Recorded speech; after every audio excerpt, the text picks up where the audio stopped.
madilim nga eh, kaya iniisip ko baka, ayun. Okay, thank you. Alright, katatapos lang natin magpa-gasolina sa Petron.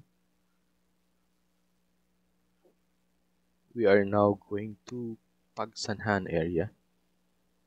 Medyo maambon pa rin or maulan pa rin. Pero hindi naman ganun kalakas.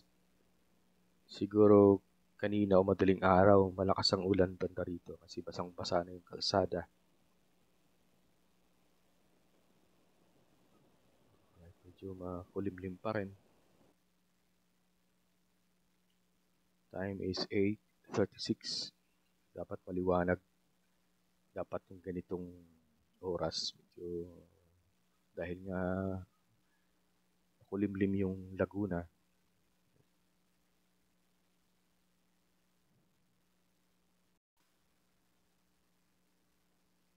Actually, November pa lang plano ko talaga yung Laguna Lake Loop. Kaso sa BC, sa dami rin ginagawa. So, ngayon lang naisipan. Today is Monday. So, sa probinsya naman, walang traffic talaga. Sa city lang, kung saan nandun yung sentro ng mga nagtatrabaho, nag-aaral. Yan. Sa probinsya, medyo maluwag talaga. Kaya, okay lang yung time ng pag-alis ko, 6:35 in the morning, umalis ako sa bahay. Tinatansya ko na pagdating ng mga ganitong oras, nandito na ako. At least wala nang traffic. So, Laguna Lake, ang expected ko na oras ng biyahe ay around 5 hours siguro. Paikot. We call it a counterclockwise na biyahe. From Las Piñas to Laguna, Rizal, and then to Taguig, Parañaque, and back to Las Piñas City.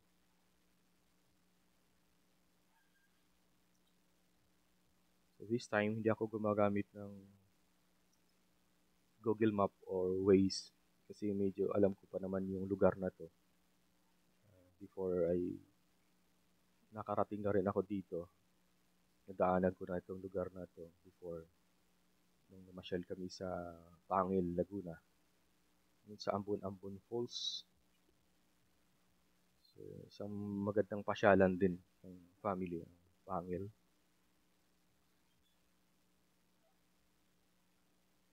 So, malayo-layo pa.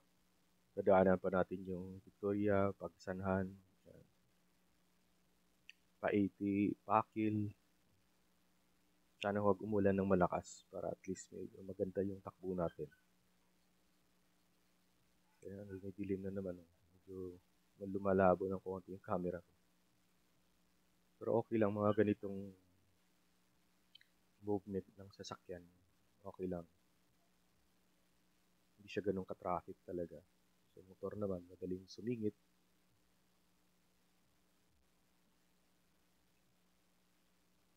Para iwas disgrasya, laging alerto sa mga moving na sasakyan na sa mga gilid-gilid, yung mga tricycle, nakaparada, minsan ay biglang pumihit yan.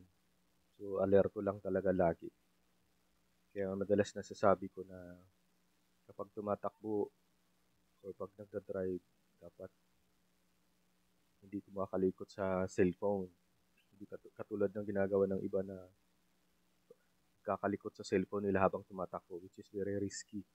Risky na nga yung pagbumotor, mas risk kapag meron kang ibang ginagawa outside sa driving. Isang kamay lang hawak mo, yung isang kamay nagpipindot sa cellphone.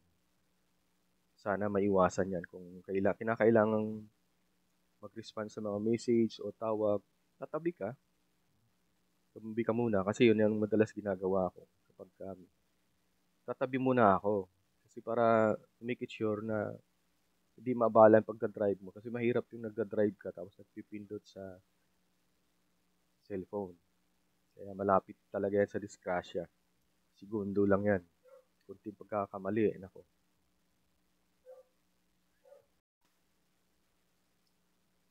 Since solo ride ito, so wala akong kausap, wala akong back ride. Kaya kung ano ang maisip ng mga bagay.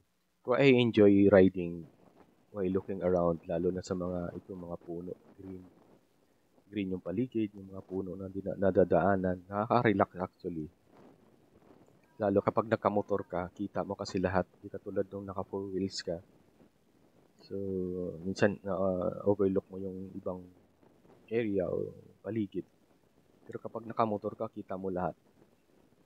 So, yun yung enjoyment talaga sa mga riders o sa mga nagmomotor. Especially kapag probinsya ang biyahe, yung pinakamasarap na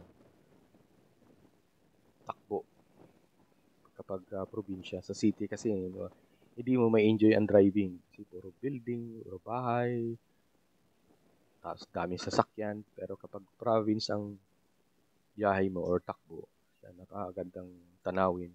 Lalo na kapag tabi ng dagat, ilog, mga ganong klase. So, mai-enjoy mo talaga ang biyahe.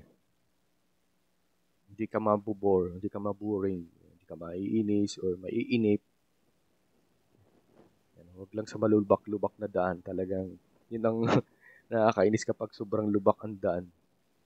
Kasi hindi ka naman makapatakbo ng mabilis kapag lubak. Siyempre, talagang dahan-dahan ka.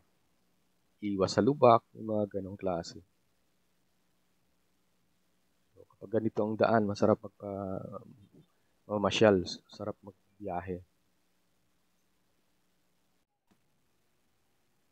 Speaking about biyahe, dapat talaga pinaplano kapag lalo na kapag long distance, tulad ng biyahe ko noon last year sa Bicol. Ang target ko dapat 12 hours nandun na ako. So supposed to be ay aalis ako nung madaling araw na like si 1 o'clock or 2 o'clock. Kaso umalis ako mag-aalas 5 na. Tapos naranasan ko pa yung super lakas ng ulan doon, bandang Quezon. Papuntang Camarines Norte, papasok na ng Bicol. Lakas talaga ng ulan. As in super, medyo na nga ang tubig eh. Medyo may baha na rin eh. Pero kaya pa naman ng motor. Pinilit ko talaga kasi ayaw ko mag-travel ng madilim yung gabi. Nahabol ko yung araw eh. So talagang sinugod ko kahit na malakas ang ulan. So, kasi ang alam ko, kapag ang lugar na ito halimbawa malakas ang ulan, ilang bayan lang ang pagitan. Medyo mawawala-wala na rin ulan. Yun, tama nga, nawala na rin. Pero yun nga, naranasan ko super lakas ng ulan. Tapos yung daan ay hindi pa maganda. So, sa awa ng Diyos, ayos naman ang biyahe ko. Nakarating ako ng Sorsogon, Bulan, 4:30 ng hapon. So okay pa rin na nakuha ko pa rin yung 12 hours na target ko na biyahe. Siguro ang tigil ko sa 12 hours, mga 3 or 4 times akong tumigil. Sabi, gasolina, tsaka kain. Talagang bakbakan. Yun nga, ang maganda lang bandang Sorsogon, maganda na ng daan, so pwede kang humataw ng higit 100. Pero kapag malubak, ako talagang mabagal ang takbo. Yun, na Sorsogon area ay magandang daan dyan. Pwede kang humataw. Siyempre, may kasama ingat, lalo na yung mga kurbada. Pagka ganun, huwag mong i-full throttle talaga. Meron pa rin medyo, ingat talaga. Minor ka talaga dyan pagka mga pakurbada na kasi madalas yun yung mga nabubulaga. So, yun ang attitude ko sa driving pagdating sa long distance, lalo na sa long distance. Mga blind corners, yung mga ganun. Huwag kang humataw. So, alalay ka lang kasi anytime, kapag mayroong bumulaga sa harapan mo, baka hindi ka makapag-preno. So, ditong lugar na to maganda. So, maraming kahoy sa gilid. Sarap pumiyahe sa pagka ganito. ayun, pagka long distance kasi na biyahe talagang dapat nakaplano. Ang nangyari pa dati, wala pa akong box sa likod. So, tinatali ko na lang yung bag, yung mga gamit na ibang dala ko. Tinatali ko na lang sa likod. Mahirap talaga kasi anytime mag-iisip ka na maaring kumalas yung tali, mga ganun. So, iba talaga yung secured yung mga gamit na dala mo. Yan. Ito yung signboard ng poblasyon. Pila poblasyon, Santa Cruz, sa Kapagsanan. Ito na yung lugar na yun. Dire-diretso. Kaya medyo marami na rin sasakyan dito sa part na to. Pero okay pa rin. Gutom na talaga ako. Hinahabol ko kasi sa pagsanahan ako kakain. Kasi hindi pa ganun ka ang almusal ko, oatmeal lang. Kaya medyo nagutom na. At least maganda naman ang biyahe pagdating dito sa lugar natin. Marami kang makikita. Marami din pala mga bus dito talaga. Since solo ride lang, walang kasamang iba, walang ibang motor na. Kasi nung bumiyahe ako ng Cebu, dalawang motor. Kaya ang nagiging downside kapag ganun, dapat parehas equal yung ng motor nyo. Baga sa bilis magkakasundo kayo kung ano. Kasi pagka ganun, pag mabagal yung isa, kailangan mo talaga siyang hintayin eh. Naranasan kong ganun na ang bagal niya yung kasama ko. So, sabi ko sa kanya, sige ako mauna, sunod ka sa akin. Naku, mga 30 minutes pa hintay ko sa kanya. Hinintay ko siya kasi wala na, malayo na talaga ako eh. So huminto muna ako, hinintay ko sa 30 minutes bago ko siya nakita nandito. Yun, nagkaroon pa ng breakdown, problema sa motor niya. Hindi na ako mahatak. Yung pala, battery ang problema. So, ang nangyari, naghanap pa kami ng shop sa motor. Pina-check yung anong problema, hindi na humahatak talaga yung motor niya. Wala, battery ang problema. So, pinalitan. Tapos may isang parts pa na pinalitan din. So, gumastos siya ng mga 1.5 yata yun. 1.5 o 1.6 that time. Ang tagal namin. Higit kalahating araw kami dun sa shop para lang sa motor niya. So, yung biyahe namin, wala. Talagang, kahit din pinaplano, kapag may mga breakdown, ganyan talagang masisira yung time frame na dapat mo. Kasi ako mahilig sa ganun eh. Nasabi yung time frame. Yun nga lang, pag walang breakdown, okay. Pero pagka may breakdown, katulad noon, nasiraan, battery ang problema. So, no choice. Kailangan ko siyang samahan. Di ako pwedeng mauna sa biyahe. Ano pa lang yun, parang Sipukot. Yun, sa lugar na yun, Sipukot area. Doon nasiraan siya. Yun talagang ganun talaga ang eh. Pero masaya. Hindi dapat talaga bago umalis, check talaga lahat na kung okay yung motor. Motor kasi niya parang second hand yung motor niya. So yung sa akin kasi kahit papaano ay bago-bago pa. Kaya may tiwala ako na wala talagang aberya sa motor. At syempre, pinapacheck muna bago umalis kasi ang layo ng biyahe. Ano na tayo? Ano na pagsana? Victoria. Yun, ang layo kasi ng biyahe. Dapat talaga condition na condition. Santa Cruz pala. Bahay ng Santa Cruz. Ang layo ng biyahe, Cebu. Manila to Cebu. Imagine. Nakuha ng 2 araw. At least 2 araw pa rin ng inabot. Kala namin umabot kami ng 3 araw kasi nasiraan. Ang ginawa ko, pinaspasan na namin pagdating ng Matnog. Tulog muna kami sa Matnog. Kinabukasan, maaga, unang biyahe ng Roro. Going to Alin Samar. Yun. Tapos pinataw na namin yung lugar na yan papuntang Leyte. Kaso may area dyan, Samar to Leyte, na talagang super sama ng daan. Ang lalalim ng mga lubak. Kahit mga kotse, mga four wheels, hirap din, hirap din tumakbo ng talagang ilag ng ilag sila. Kahirap. I don't know, this time kung okay na. Pero may pinanood akong vlog kasi, biyahe niya pa Leyte din. So, ganun nga, may mga dami talagang sirang daan.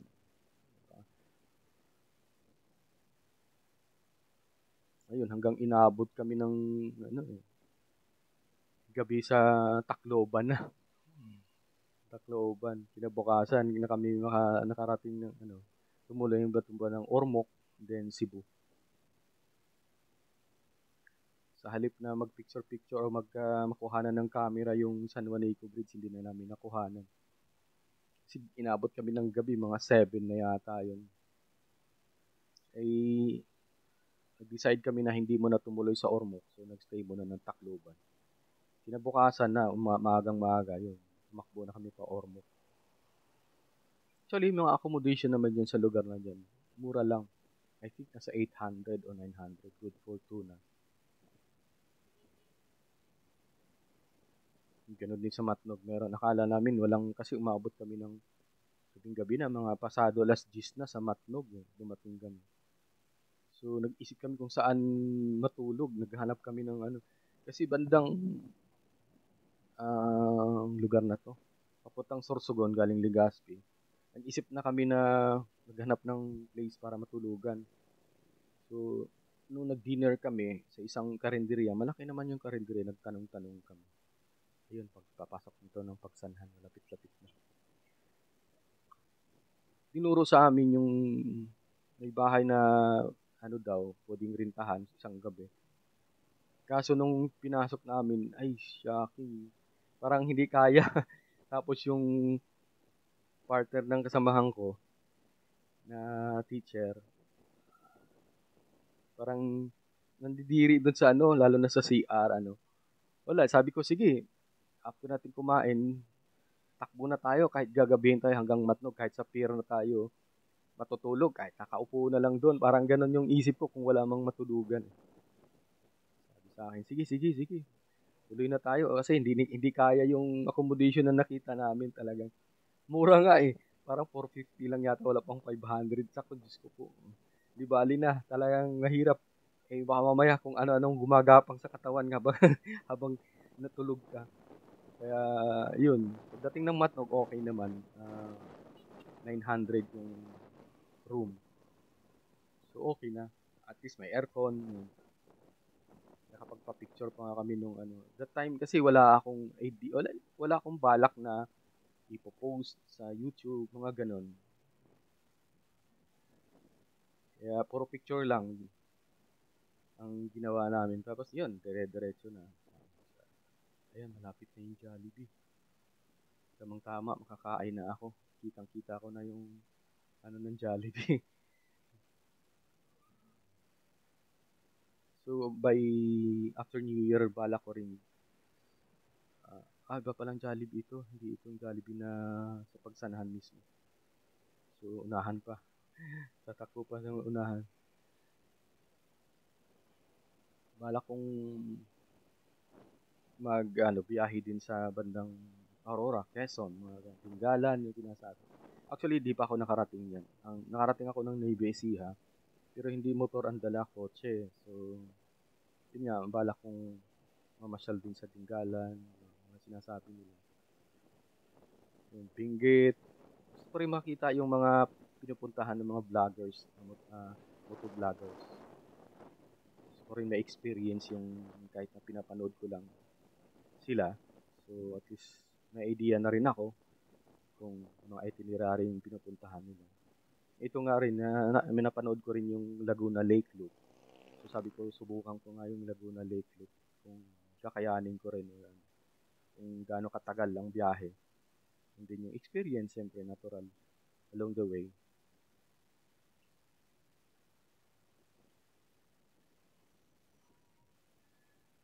Actually, may tent ako. Kailang hindi ako nag-isip na in case na abutan ng gabi, motocamping na tinatawag. Pwede rin. Pwede rin. May mga gamit naman din ako, may lutuan, yung mga ganong klase. So, hindi ko pa na buo sa mind ko kung gagawin ko nga yung motocamping kasi nga karamihang ginagawa ng mga ibang motovlogger. Maraming lugar dito sa Luzon kasi maraming lugar talaga eh.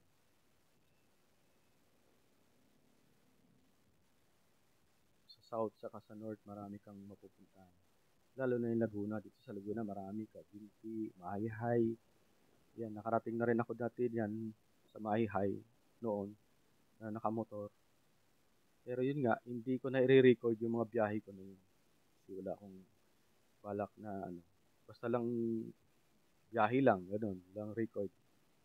Pero ito ngayon, kaya ni-record ko para at least meron akong may remembrance ba na ito yung biyahe ko noon. So, kaya isipan kong gumawa ng YouTube channel sa biyahe, sa mga bakasyon, halimbawa ganun. So, sa susunod na mga bakasyon ko, I see to it na may i-record ko at may post ko rin dito. I-share na at sana mapanood nyo rin.